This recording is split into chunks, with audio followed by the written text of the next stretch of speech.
মুসলমান মাত্রই মোমেন পরিচয় দিলেই ফরজ, ওয়াজিব, সুন্নতে মুআক্কাদা। সুন্নতে মুআক্কাদা যেমন ফজরের নামাজের ফরজের আগে 2 রাকাত সুন্নত, জোহরের নামাজের আগে 4 রাকাত সুন্নত, জোহরের পরে 2 রাকাত সুন্নত, মাগরিবের নামাজের পরে 2 রাকাত সুন্নত, এশার নামাজের পরে 2 রাকাত সুন্নত। এই যেগুলো সুন্নতে মুআক্কাদ। এরকম আরো আছে।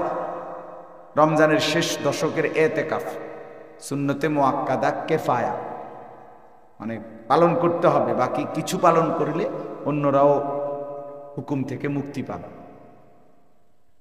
তো ফরজ, ওয়াজিব, সুন্নতে মুআক্কাদা, বলেন তো এই 3টা শব্দ কোনছে? মুসলমান মাত্রই, মুমিন মাত্রই এই 3টা পালন করতে হবে। এই 3টা পালন করতেই হবে, নাই তো সে মুসলমান না। তার ঈমান ইসলামের পরিচয় দেওয়ার কোনোই প্রয়োজনও নাই, দরকারও নেই। আপনার মতো অপদার্থ মুসলমান যার কপালে ফরজ, ওয়াজিব, সুন্নতে মুআক্কাদা পালন করা জোটে না, আপনার মতো ফালতু মানুষ মুসলমান পরিচয় না দিলেও ভালো। কারণ ওই যে ভাই বলছে, প্রতিদিন নতুন করে মানুষ মুসলমান হয়। তা আপনার মতো 2-4 জন ফালতু লোক বাদ পড়লে সমস্যা নেই, আপনার কোনো লোকের কোনো অভাব পড়ছে না যে আপনারা আতফাও ধরে একবারে মুসলমান বানাইয়ে রাখতে হবে। কথা বুঝছেন না? এই জন্য আকামলা বেড়াইত না থাকলেই ভালো। এই জন্য ফরজ, ওয়াজিব, সুন্নতে মুআক্কাদা এই 3 আমল যার গায়ে সহে না, পালন করতে চায় না, এটা মুসলমান পরিচয় দেয় কিভাবে? যেমন মনে করেন নামাজ ফরজ, নামাজ কি? তো রাসূলুল্লাহ সাল্লাল্লাহু আলাইহি ওয়াসাল্লাম স্পষ্ট বলছেন, ফারকু মা বাইনানা ওয়া বাইনাল কুফরি আস-সালাহ, আমাদের মাঝে আর কাফেরের মাঝে পার্থক্য নামাজ। তাহলে সহজ হিসাব যে লোকটা কি মুসলমান না বেঈমান বুঝার উপায় হলো সেজদা, নামাজ। সেজদা দিতে দেরি করছে, ইবলিস নেককারী ছিল, কিন্তু এক সেজদা দিতে দেরি করছে, করে নাই, সাথে সাথে কিয়ামত পর্যন্তের জন্য মাকদুব, রাজিম, শয়তান, বেঈমান হয়ে গেছে। তাইলে স্পষ্ট এটা। রাসূলুল্লাহ সাল্লাল্লাহু আলাইহি ওয়াসাল্লাম বলছেন, মান তারাকা সালাতাম মুতাআম্মিদান ফাকাদ কাফারা, যে ব্যক্তি ইচ্ছে করে নামাজ ছেড়ে দিল সে কুফরি করল, সে যেন কাফের হয়ে গেল, বেঈমান হয়ে গেল। নাউযুবিল্লাহ। যাকাত ফরজ, ফরজ কিনা বলেন? আল্লাহ তাআলা বলছে যে যাকাত আদায় করে না, ইয়াউমা ইউহমা আলাইহা ফি নারি জাহান্নাম, তার সেই সম্পদগুলো জাহান্নামের আগুনে পোড়ানো হবে যেগুলো যাকাত দেয় নাই। পোড়াইয়া গোলাকার ফুটবলের মতো বানানো হবে, বানিয়ে এরপরে সেই ফুটবলের মতো গোলাকার সেই সম্পদের আগুনের এই ফুটবল দিয়ে তার 3 জায়গায় কপাল, কোমর এবং পিঠে হাসরের ময়দানের বিচার কার্য চলবে যতক্ষণ, যতদিন, অতক্ষণ পর্যন্ত দাগ লাগাইতে থাকে। ফাতুকওয়া বিহা জিবাহুহুম ওয়া জুনুবুহুম ওয়া যুহুরুহুম, কোরআনের আয়াত, কোনো ব্যাখ্যার কিছু নেই, তর্জমা, ডাইরেক্ট বাংলা তর্জমা, ব্যাখ্যা বিশ্লেষণেরও কোনো দরকার নেই, এমনি অনুবাদ করলেই ছাড়া। দাগ লাগানো হবে কতদিন? হাসরের মাঠের বিচার কাজ চলবে যতদিন। হাসরের মাঠের বিচার কাজ চলবে কতদিন সেটা শুধু আল্লাহই জানে। বাকি একদিন আল্লাহ একটা আইডিয়া দিছে যে হাসরের ময়দানের একদিন 50,000 বছর, সরাসরি কোরআনে আছে 50 আলফা সানা। হাসরের ময়দানের একদিন 50,000 বছর। মনে করেন আপনার সিরিয়ালে যদি হয় তৃতীয় দিন বিচার, আপনার হিসাব কিতাব তো আপনি টের করেন, আপনি আইডিয়া। আচ্ছা প্রথম দিনই ধরেন না, প্রথম দিনে 3টার সময় ধরেন না, ঠিক না? প্রথম দিনই 3টার সময় ধরেন। আমার এক পরিচিত ব্যবসায়ী কাপড়ের, তো হে আমার একদিন বলতেছে এক লোকের কথা, হুজুর তার কাছে পুরা বাজারের মানুষে টাকা পায়, পুরাটা বাজারের সব দোকানদারের থেকে সে ঋণ করে রাখছে, টাকা দেয় না। আমি তোমার থেকে পাইনি, কহ আমার থেকেও আমিও পাই। তবে হয়তো তুমি দিতে কও না, আমি বলছি, আমারে বলছে হাসরের ময়দানে আসরের পরে যাইতাম, কারণ সকাল থেকে এত পরিমাণ লোকে সিরিয়াল থাকবো বেড়ায়, আমারে কইছে কয় আসরের পরে যাইতাম। বুঝলেন না? সকাল থেকেই তো ফিডা শুরু হইব, এখন উনি পর্যন্ত যাইতে যাইতে আসরের পরে যাইতে গেছে। তো বলার উদ্দেশ্য হলেই কথা, হাসরের ময়দানে রাসূলুল্লাহ সাল্লাল্লাহু আলাইহি সাল্লাম ব্যাখ্যা দিয়ে বলছেন, যতক্ষণ বিচার কার্য চলবে ততক্ষণ এই সম্পদগুলো দিয়ে দাগ দেওয়া হবে, আগুনে পোড়ানো। হাদা মা কানাসতুম লিআনফুসিকুম, ফেরেশতারা বলবে নাফরমান এটা তোমার জমানো সম্পদ। ফাদুকু মা কুনতুম তাকনিজুন, আজ তুমি তোমার জমানো সম্পদের মজা স্বাদ ভোগ করো। তাইলে যাকাত ফরজ ইবাদত, আমখেয়ালির বিষয় না। আপনি এটারে মস্কারি করবেন, দিলে তো আসলে ভালো হইতো, কথা তো ভালোই কইছেন, দিলে তো খারাপ আছিল না, এটা করবো, বেশি ঝামেলা আছে হুজুর, মাইয়া বিয়া দিছি, ফোলা বিদেশ পাঠাইছি, একসাথে লাগিয়া বইছে, দোতলার ছাদ ডালাই, বাজারে আবার হঠাৎ করিয়া ছোট্ট কুদ্দুর দোয়ান লইছি, এখন এই সময় ছেড়ে দিলেও একবারে লস হয়ে পড়বে অনেক। এই সমস্ত ফালতু কথা বল। হ্যাঁ, আল্লাহর বিধান পালন করতে বললে 900 কথা। রাসূলুল্লাহ সাল্লাল্লাহু আলাইহি সাল্লাম বলছেন হজ, এবার হজ্জের কথা শুনে, হজ এটা ফরজ ইবাদত কিনা বলেন না কেন? রাসূলুল্লাহ সাল্লাল্লাহু আলাইহি ওয়াসাল্লাম বলেন, মান মালাকা জাদান ওয়া রাহিলাতান তুবাল্লিগুহু ইলা বাইতিল্লাহ ফামাতা ওয়া লাম ইয়াহুজ্জা, যে ব্যক্তি আর্থিক শারীরিক সকল দিকে হজ করার মতো সামর্থ্য অর্জন করলো আল্লাহর ঘরে যাওয়ার, কিন্তু খামখেয়ালি করে হজ না করেই মৃত্যুবরণ করলো, নবী সাল্লাল্লাহু আলাইহি ওয়াসাল্লাম বলেন ফালা আলাইহি আন ইয়ামুতা ইয়াহুদিয়ান আও নাসরানিয়ান, সে ইহুদি হয়ে মরলো অথবা খ্রিস্টান হয়ে মরলো, আমার এতে জানার বিষয় নাই, তুই যেমনি ইচ্ছা মর। আরেক রিওয়ায়াতে আছে ফালিয়ামুত ইনশা ইয়াহুদিয়ান ওয়া ইনশা নাসরানিয়ান, সে হয় ইহুদি মরলো নয় খ্রিস্টান মরলো। মানে এক কথাই হলো হজ ফরজ হয়েছিল অথচ আদায় করলা না, নাফরমান। তো নবী যেন বললেন তোর মরণ বেঈমানের মরণ হল, হয় ইহুদি মরলি নয়তো খ্রিস্টান মরলি, কিন্তু মুসলমান মরলা না, এটা নিশ্চিত। কারণ নবীজি এই কথা বলে নাই যে আমি জানি না এটা কি মুসলমান মরল না ইহুদি মরল, এটা কইলো আমরা নাহলে বিএস সিএস বা খতিয়ান ইত্যাদি চাইতাম, ঠিকই না? বলে কাগজপত্র লারা দিলাম হইলে যে চাই না, কোনোভাবে ঢেলে ঠুললা এবারে মুসলমানের দিকে নেওয়া যায়নি না। নবীজি সাল্লাল্লাহু আলাইহি সাল্লাম বলেন সে হয় ইহুদি মরল নয় কি মরল, খ্রিস্টান মরল, কিন্তু কি মরে নাই, মুসলমান মরে। আচ্ছা এরপরে আর কি বলতো? এর চাইতে আর বড় ধমক আর কি হইতে পারে বলেন না বাস? কি হইতে পারে? নাফরমান বেঈমানের মৃত্যুই যদি হয় হজ না করার কারণে, তাহলে এই লোকটা হাসরের ময়দানে সুপারিশের জন্য যাবে কিভাবে? নবীজির সামনে দাঁড়াবে কিভাবে? হাউজে কাউসারের পানির জন্য সিরিয়াল ধরবে কিভাবে? কোন নাফরমান কি সিরিয়াল ধরতে দিবে? তো ধাক্কা দিয়েই তো সরাই দিবে ফেরেশতা, যা।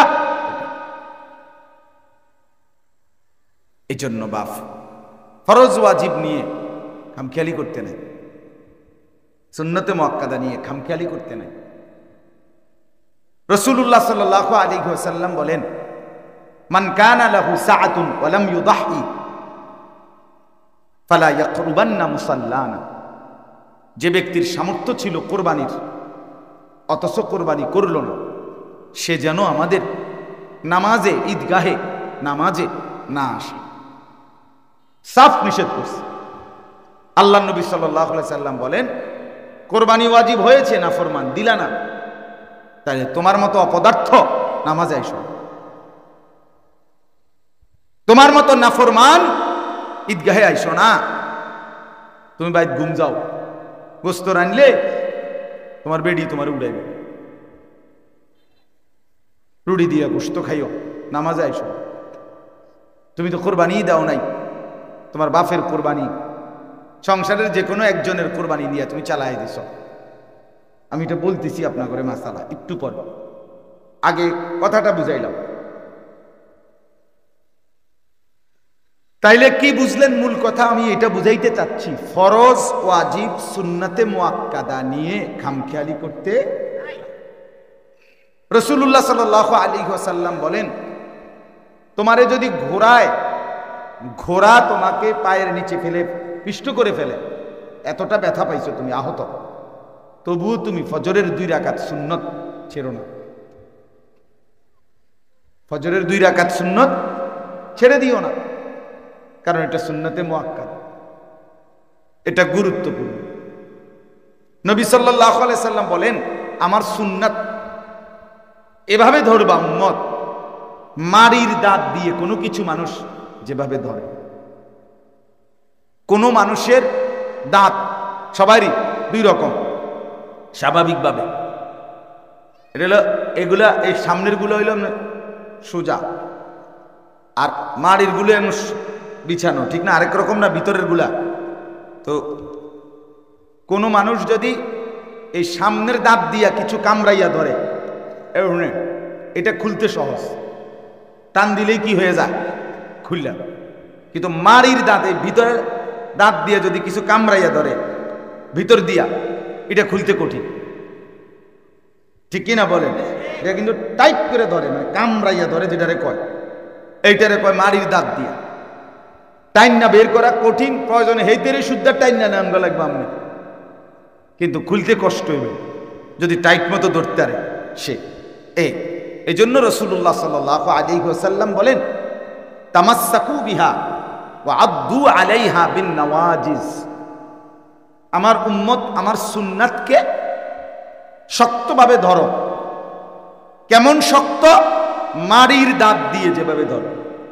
কোন দাঁত দিয়ে? তাইলে ফরজ, ওয়াজিব, সুন্নতে মুআক্কাদা এগুলো নিয়ে খামখেয়ালি করার সুযোগ আছে তো বাপ? এই কথাটা বুঝলেন? অতএব শরীয়তের মাসআলা জেনে নিবেন, যেটা ফরজ, যেটা ওয়াজিব, যেটা সুন্নতে মুআক্কাদা, সেটা নিয়ে খামখেয়ালি করবেন না, খামখেয়ালি করবেন না। তাইলে সে আর মুসলমানের পরিচয় দেওয়ার অধিকার রাখে না। প্রতিনিয়ত যে ছেলেগুলো 5 ওয়াক্ত নামাজ পড়ে না, আপনার সেই সন্তানের মুসলমান পরিচয় রইল কোথায়? পর্দা করা তো ফরজ না নফল? তো আপনার স্ত্রী পর্দা করে না, মেয়ে পর্দা করে না, পুতের বউ পর্দা করে না, তো এই অপদার্থ মহিলা মুসলমান পরিচয় দেওয়ার অধিকার রইল?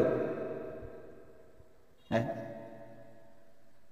আপনার যেই ছেলেটা 14 বছর 16 বছর, অথচ এই অপদার্থ খোদার 365 দিনে কোনোদিন ফজরের নামাজ পড়ে না, এই হাইওয়ান, এই অপদার্থ, এটার মুসলমানের পরিচয় দেওয়ার আর পরিচয়ের সার্থকতা কই, অধিকার কোথায় বলেন? আপনি বা কি এর বাপ, তে বা কি এর ফুল? আপনি কি ডকের মুসলমান? আপনার ফুতে কি ডকের মুসলমান? হ্যাঁ বলেন? আপনি সাদওয়ানে টেলিভিশন দেখেন আর হেইতে মোবাইলে বইয়া নর্তকী দেখে, খালাস, সমান সমান সমান।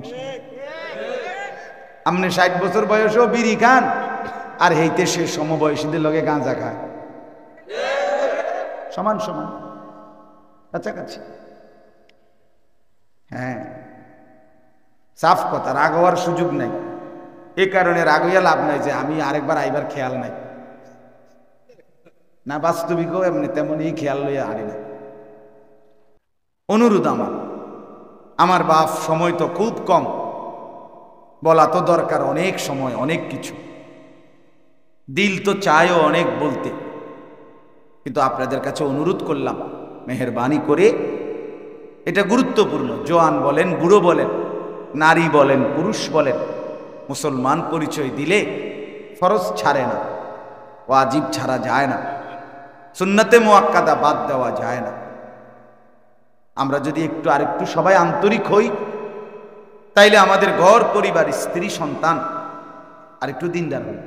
আপনি পারেন, আপনার মধ্যে যোগ্যতা আছে, আপনি ঘর সাজাইতে পারলেন, ছেলে মেয়ে সবগুলারে বিয়ে শাদী দিতে পারলেন, বিদেশ পাঠাইলেন, কত মেল মিটিং দেন, দরবার করলেন, জমি জামার ফ্যাঁসফুস লাগলে আপনি এগুলার সমাধান করতে পারেন, কাজ্জা ফাসাদ লাগলে কোনো না কোনো সুরতে সমাধান করতে পারেন। অথচ ছেলেটা নামাজ পড়ে না, মেয়েটা পর্দা করে না, স্ত্রী পর্দা করে না, আমনে কোন কিছুই করার নাই। এটা সম্পূর্ণভাবে আপনারে ইবলিসে ধোকা দিছে, শয়তানে ধোকা দিছে। আপনি পারেন, আল্লাহ আমাদেরকে তৌফিক দান করেন। চলেন এবার কুরবানির কথায় আসে। কুরবানি ওয়াজিব আদায় করা। কুরবানি অত্যন্ত ফজিলতপূর্ণ একটি ইবাদত। আমি দুইটা অংশ সংক্ষেপে বলব। একটা হলো কুরবানির কিছু ফজিলত সামান্য, আর হলো কুরবানির মাসআলা একটু বলব।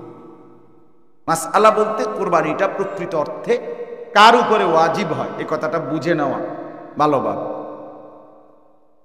প্রথম কথা হলো এই কুরবানি, এটার ফজিলত অনেক। কুরবান এই শব্দটার মধ্যেই এটার ফজিলত আছে। কি ফজিলত? কুরবান এই শব্দটার মূল অর্থ হলো কুরব, নিকটবর্তী হওয়া, ঘনিষ্ঠ হওয়া, নৈকট্য অর্জন করা। কার? আল্লাহ তাআলা। কুরবানির মাধ্যমে বান্দা খুব শর্ট টাইম, অল্প সময়ে বান্দা আল্লাহ তাআলার গভীর নৈকট্য সান্নিধ্য অর্জন করে। এই জন্য এটাকে কুরবানি, এই জন্য এটাকে কুরবানি খুব দ্রুত। কোরআনুল কারীমের মধ্যে আছে, সূরা ওয়াকিয়া একটা সূরা আছে, 27 নম্বর পারা। এই সূরার মধ্যে আছে হাসরের ময়দানে মানুষ 3 ভাগে বিভক্ত হবে। এক ভাগ আসহাবুল মাইমানা, ডান পাশের দল। আরেক ভাগ আসহাবুল মাশআমা, বাম পাশের দল। ডান পাশের দল জান্নাতি, বাম পাশের দল জাহান্নাম।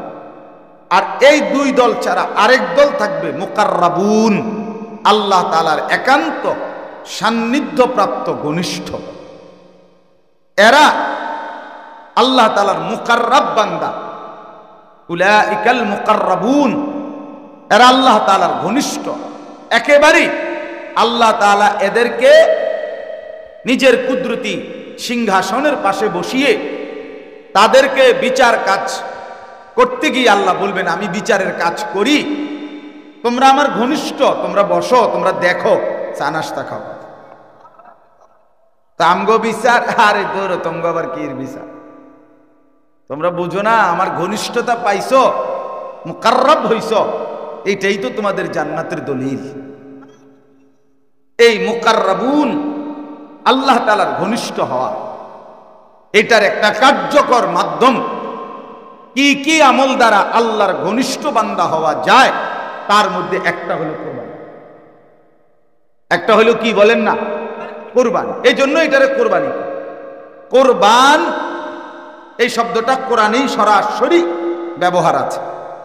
এই যে আয়াত আমি পড়ছি, এই আয়াতের মধ্যে এই শব্দের ব্যবহার আছে। ইদ কাররাবা কুরবানান, এই যে কুরবান, এই জন্য কুরবানির মাধ্যমে বান্দা খুব দ্রুত আল্লাহর নৈকট্য অর্জন করে, ঘনিষ্ঠ। কতটা দ্রুত এবার এটা বলি, আগে আপনাকে এটা বললে সহজে বুঝতে হবে। কোরবানি ওই যে প্রাণী জবাই করে, গরু ছাগলের যে গলায় ছুরিটা লাগায়, তো এটারে যখন শোয়ায়, আপনি বলেন তো শোয়াইবার পরে এই গলার থেকে মাটি ব্যবধান কদ্দুর? 1 হাত, আধা হাত, 1 বিঘত, 4 আঙ্গুল। কয় আঙ্গুল? 4 আঙ্গুল। আচ্ছা, এই হলো বুঝছেন। এবার ছুরির ফুঁস দিলেই রক্তের প্রথম ফোঁটা মাটিতে পড়তে সময় লাগবে কয় মিনিট? 1 মিনিট, আধা মিনিট, 10 সেকেন্ড, 5 সেকেন্ড, 2-1 সেকেন্ড। কয় সেকেন্ড? 2-3 সেকেন্ড। 2-3 সেকেন্ড। এই 1 থেকে 2 সেকেন্ড, 3 সেকেন্ড এর ভিতরেই রাসূলুল্লাহ সাল্লাল্লাহু আলাইহি সাল্লাম বলেন, বান্দা যখন আল্লাহর সন্তুষ্টির জন্য কুরবানি করে দিল থেকে, ইখলাসের সাথে, তাকওয়ার সাথে, উত্তম নিয়তের সাথে, তো এই প্রথম ফোঁটা রক্ত জমিনে 2 সেকেন্ড, 1 সেকেন্ড, 3 সেকেন্ডের মধ্যে পৌঁছবার আগেই আরশে আজিমে সেই কুরবানি পৌঁছে যায়। এদিকে যায় পরে, ওদিকে যায় আগে,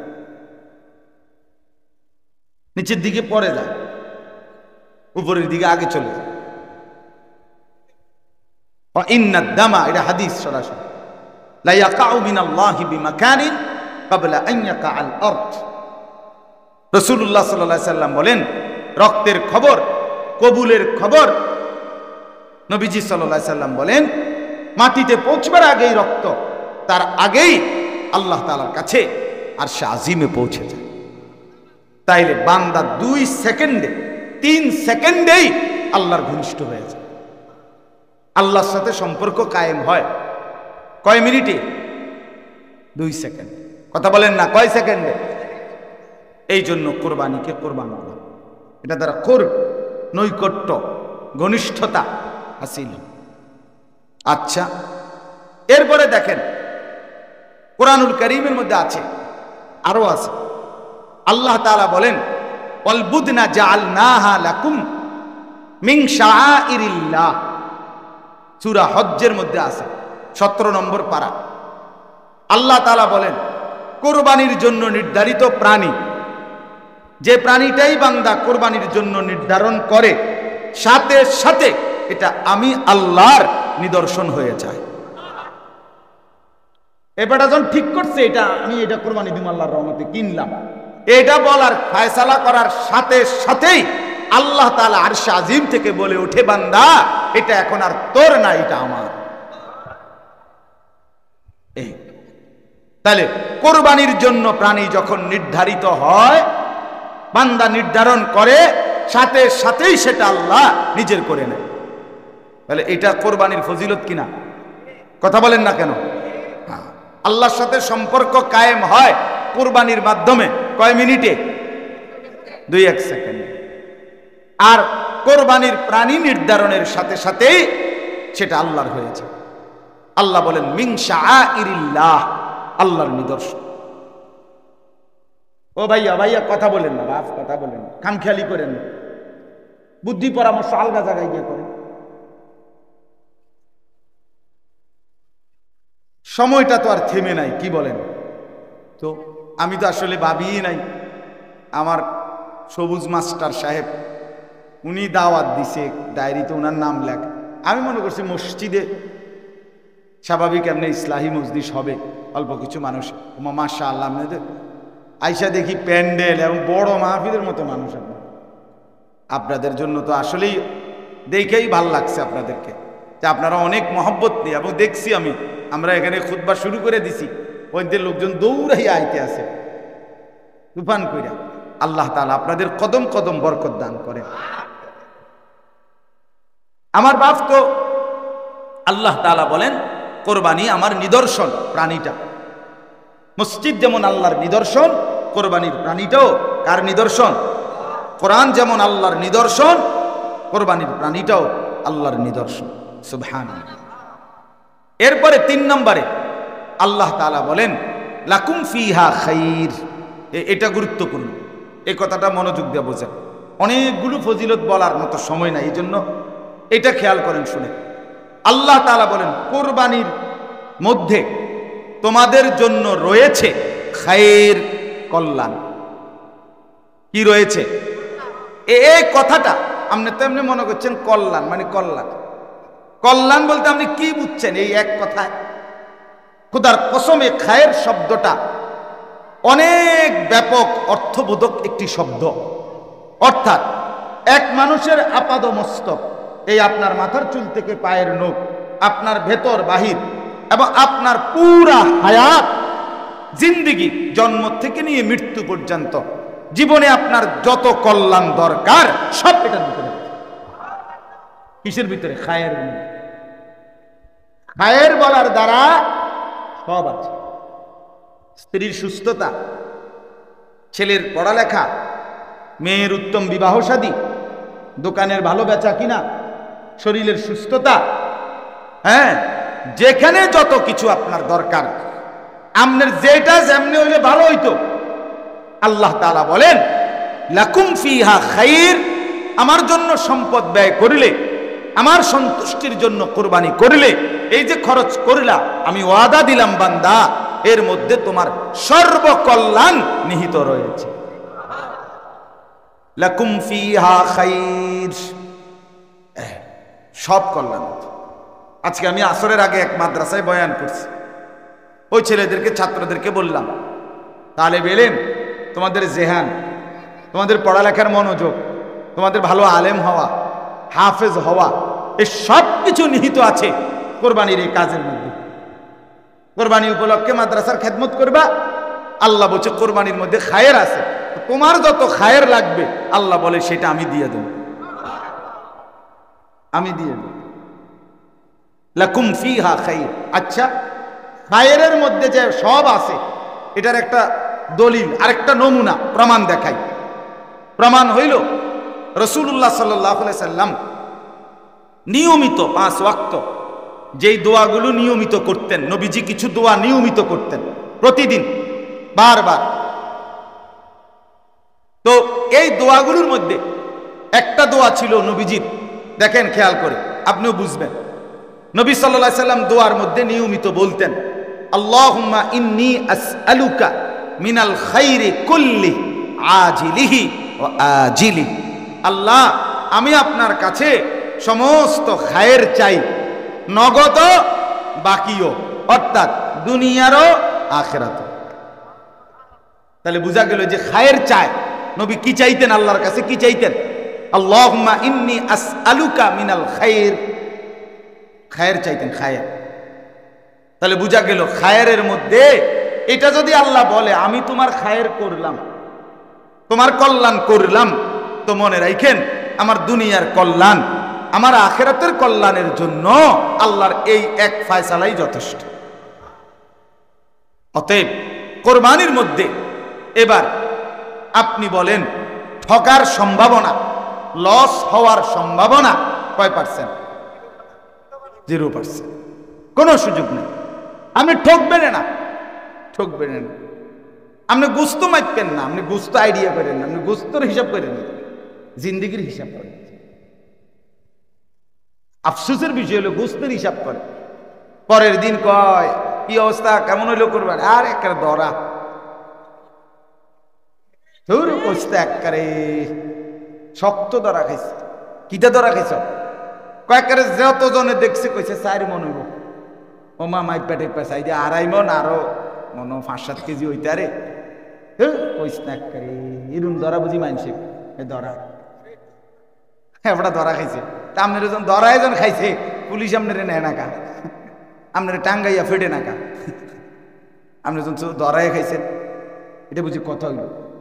বলেন না এটা কথা হইল? আপনি বুঝি এই গোস্ত আধমন কম হয়েছে দেখে ধরা খাইছেন, তে আপনি এটা গোস্তের হিসাব ছিল? এটা কি বিয়ার গরু? আপনার জি বিয়ার গরু, এটা আল্লাহর জন্য ইবাদত দিছে। এই কথাটা মনে রাখি। তাহলে এখানে ধরার কিছু না, লস হবে না। লাকুম ফিহা খাইর, রব্বুল আলামিন বলেন এর মধ্যে কল্যাণ, খায়ের। অতএব অভাবে পড়বা না, দারিদ্রতায় ভুগবা না, ঠকবা না বান্দা। আল্লাহর নবী সাল্লাল্লাহু আলাইহি ওয়াসাল্লাম বলেন, মা আমারা হাজ্জুন কাত্তু। আল্লাহর নবী বলেন, উম্মত হয়তো শুনলে মনে হবে হজ করতে 7 লাখ, হজ করতে লাগে 8 লাখ। আল্লাহর নবী বলেন, উম্মত কসম করে আমি নবী বললাম, আল্লাহর রাস্তায় হজ করে কেউ কোনোদিন গরিব হবে না, ফকির হবে না, ঠকবে না। হাদিস। নবী সাল্লাল্লাহু আলাইহি সাল্লাম যেন বললেন, উম্মত ছেলে বিদেশ পাঠাইয়া মার খাইতে পারো, ব্যবসার মধ্যে মার খাইতে পারো, মেয়ে বিয়া দিয়া মার খাইতে পারো, কিন্তু কসম খোদার হজ করে, যাকাত দিয়ে, কোরবানি দিয়ে, আল্লাহর রাস্তায় সম্পদ ব্যয় করে ঠকবা না, তুমি কশিন কালেও ফকির হবা না, দরা খাইবা না। আল্লাহর জন্য খরচ করে মুচকে লিয়ে ছোড়কে দেখ, বুজুর্গরা বলতেন এটা, আমার জন্য ছেড়ে দেখো বান্দা। আল্লাহ বলে, ওই বান্দা আমার জন্য ত্যাগ করো, আমার জন্য ছেড়ে দাও, যদি আমি তার চাইতে বেশি না দেই তো আমি আল্লাহরে খোঁটা দিও, খোঁটা দিও আমারে। কি খবর আপনি কইলেন, হেসুমি তো কইছেন অনেক দিবেন, অনকিতে অনকু। আল্লাহ বলে, তোমার মতো 1.5 বুড়া বেড়া আমারে খোঁটা দিবা, আমি এমন খোদা না। কথা বলে না কেন? কস কি রে বেটা, তুই কিতার তো লাগবে কি কবি না, তোর মতো বান্দা আমারে কোটা দিবা, বলো কি আমারে, বলো কি?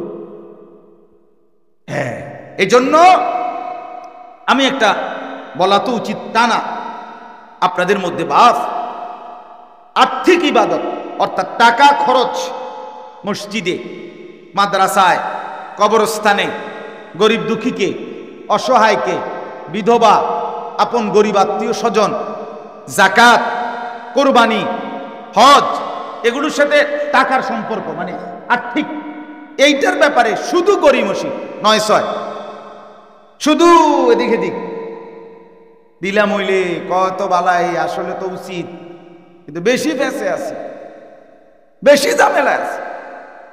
এই যে খামখেয়ালি, না রে বাপ, আল্লাহর কসম, সম্পদ যার দেওয়া তার জন্য খরচ করিলে খোদার কসম তিনি কমায় না, তিনি ঠকায় না। এটা যদি আপনার দিলে না থাকে, এটা যদি আপনার ইয়াকিন না হয়, আপনার ঈমান নাই। কি নাই? বিশ্বাস করেন আপনার ঈমান নাই। এটা তো ঈমান না, এটা আপনার বিশ্বাস হইতে হবে না। কোরআনে আল্লাহ বলছে ওয়ায়ুরবিস সাদাকাত, সূরা বাকারাতে আছে, ইয়ামহাকুল্লাহুর রিবা। আল্লাহ বলেন, আমি ওয়াদা দিলাম সুদ আমি নিশ্চিহ্ন করেই দেব। সুদখোর তুই ঠকবি, টাকাও যাবে, সম্পদও যাবে, চেহারাও যাবে, স্বাস্থ্যও যাবে, ইজ্জতও যাবে, সম্মানও যাবে। 100 কোটি টাকার বিল্ডিং, হারামের টাকা, সুদের টাকা, বাটপাড়ির টাকা, মানুষে বলবে হ্যাঁ আরে দো সিটার ইটিয়া বেটা, যা বেটা। তাইলে তো টাইলস খুইয়া খুইয়া পড়লো। হ্যাঁ, বুঝেন নাই? এই জন্য আল্লাহ বলছেন, আমি সুদ, হারামের উপার্জন আমি নিশ্চিহ্ন করে দেই। ওয়ায়ুরবিস সাদাকাত, সাদাকা আমার রাস্তায় ব্যয়, আমার জন্য খরচ, এটা আমি আল্লাহ বাড়িয়ে থাকি। সুবহানাল্লাহ। কি করে থাকেন? হ্যাঁ, এটা আল্লাহর ওয়াদা। বা এই জন্য যাকাত দিতে অবহেলা করবেন না। মাসালা বুঝেন, মাসালা আপনাদের উচিত। যাকাত কার উপরে ফরজ হয়? আপনার উপরে। কার উপরে দরকার নাই, আমনে মাসালা জিজ্ঞাসা করবেন যে হুজুর আমার জমি দূর, আমার ব্যাংকে আল্লাহ দিলে এ কয়টা টাকা আছে, আমার পুতের কাছে এমনি আছে, বউর কাছে এই আছে, এই কদ্দুর সম্পত্তির হিসাবটা একজন আলেম, একজন মুফতি সাহেবের কাছে জিজ্ঞেস করে নিলে যে হুজুর আপনি বলে দেন, কারণ যাকাত ফরজ, হজ ফরজ, কোরবানি ওয়াজিব, এটা খামখেয়ালি তামসার বিষয় না। অতএব প্রত্যেক মুসলমানের উচিত নিজ নিজ সম্পদের হিসাব একজন নির্ভরযোগ্য আলেমের কাছে জিজ্ঞেস করে বুঝে নেওয়া যে আমার উপরে যাকাত ফরজ কিনা, কুরবানি ওয়াজিব কিনা, হজ ফরজ কিনা। কারণ যদি হুঁচট খান, খামখেয়ালি করেন, তাহলে হজ না করিলে আপনার বেঈমানের মৃত্যু হইল, যাকাত না দিলে হাসরের ময়দানে এই লক্ষ কোটি বছর শুধু হাসরের মাঠেই দাগ লাগানো হবে। ওয়াজিব আদায় না করিলে কোরবানি, মুসলমানের নামাজে আসা নিষেধ, মুসলমানের সমাজের মধ্যে আপনি দলভুক্ত না, আপনারে বিচ্ছিন্ন করে দিল আল্লাহর রাসূল, তাইলে আপনি আখিরাতে সুপারিশ পাবেন কি?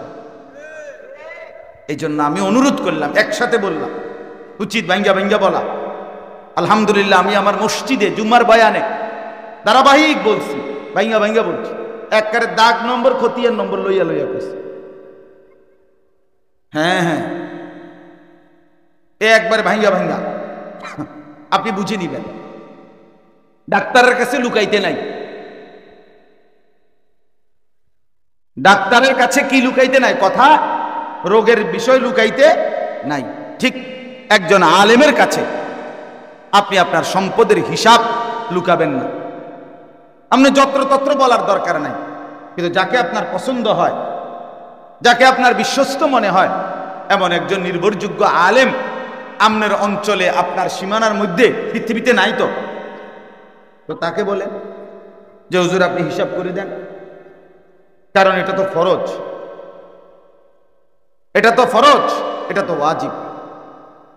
আপনারে একটা উদাহরণ বলি, কোন মুসলমানের কাছে, এই বাপ চাচারা আপনারা শোনেন, যার কাছে তার বসত বিটা বাড়ি যেটার মধ্যে উনি থাকে, এর অতিরিক্ত 10 শতক 15 শতক, ওরে ভাই এগুলা কি শুরু হইলো ভাই? এগুলো আনতে সরান, আনতে পোলাপানি সরান, আনতে করতে গেল এই বনি ইসরাইল।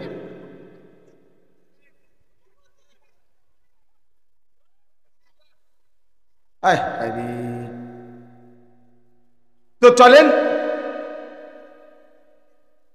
একজন মুসলমান, আমি একটা উদাহরণ বলতেছি, একজন মুসলমানের কাছে এই বাপ চাচারা, মানে তার বসত যে বাড়িটা যেটা থাকে উনি, এইটার অতিরিক্ত এদ্দুর জমি আছে, 10 শতক 15 শতক 20 শতক মনে করেন, আলগা জমি, ফসলের ক্ষেতের বা এমনি এই জমিটা আছে আর এই বাড়িটা আছে, এবার আর কিচ্ছু নেই, শুধু আছে এই দুইটা জিনিস, যেটা থাকে এটা আছে আর হে আলগা কদ্দুর জমি আছে।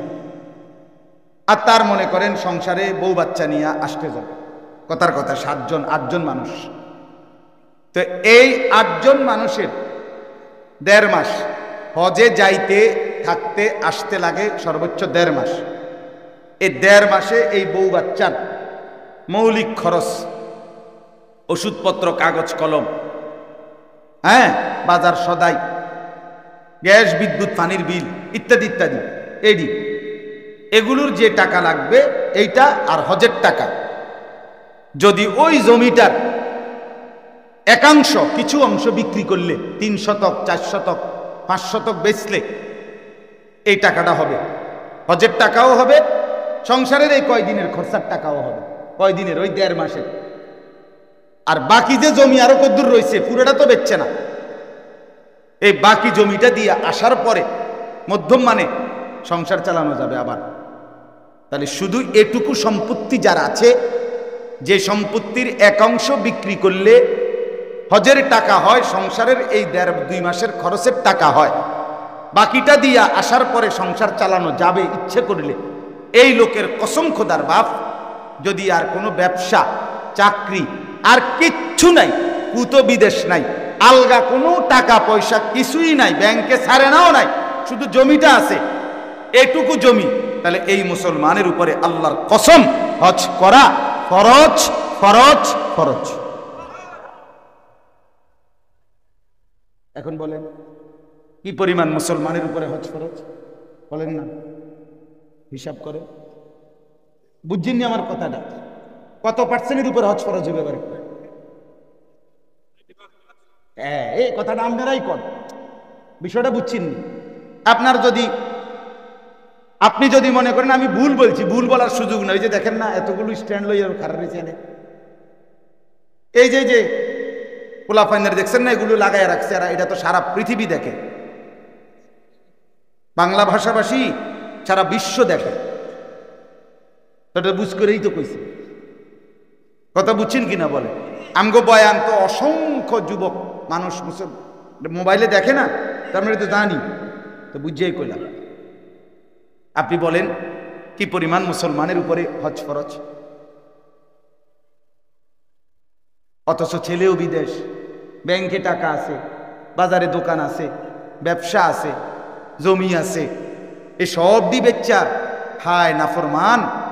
3টা ফোলার 12 লাখ টাকা করে 36 লাখ টাকা বিদেশের টাকা আপনার হাতে ব্যবস্থা হয়েছে। 4টা মাইয়ার 5 লাখ টাকা করে 20 লাখ টাকা বিয়ার খরচা আপনার হাতে ব্যবস্থা হয়েছে। এত বড় বাড়িটা করতে গিয়ে 40 লাখ টাকা আপনার হাতে ব্যবস্থা হয়েছে। এতটি ফার্নিচার বানাইতে গিয়া 10 লাখ টাকা আপনার হাতে ব্যবস্থা হয়েছে। সব আপনার হাতে ব্যবস্থা হয়, কিন্তু আপনি নাফরমানের হাতে হজের 5 লাখ 6 লাখ টাকা ব্যবস্থা হয় না। হ্যাঁ, আপনারে কইলে আপনি কোঁতান, আপনারা কইলে আপনারা কোঁতায় গেলাম হইলে আল্লাহর ঘর তো দেখতে মন চায়, কার মন না চায়। তারা 3 জন রে বিদেশ ফাটাইছি, তারারে যদি খোদাই লোয়াইতো, পোল্যান্ডে যদি বিদেশ আরে হজে ফাটাইতো, তো গেলাম হইলে। এই সমস্ত কোঁতাই লইব, হ্যাঁ আপনার এই সমস্ত কুয়াইন না কথা দিয়ে হজে যাবেন, এটা খামখেয়ালি। আরে বলেন না এটা নফল ইবাদত, তো এটা নফল হইলে না খামখেয়ালি, এটা তো ফরজ। আপনি যদি অনাদায়ী হজ না করে মরে যান চাচা, তাইলে তো আপনি বেঈমানের মরা মরলেন। আরে ঠিক না কইলো ঠিক, এটা হাদিস, এটা আমরা ঠিকের লেগে বইয়া রয়েছি নাকি, এটা তো সরাসরি হাদিস। নবীজি বলছেন এটা হয় ইহুদি মরলো নয় খ্রিস্টান মরলো, তো এটা ঠিক না, ঠিক না বললো ঠিক। আহা মুসলমান, ওই যে বললাম টাকার বিষয়, এই জন্য বুঝতে চায়, বুঝতে চায়, বুঝছেন কথাটা। একজন মহিলা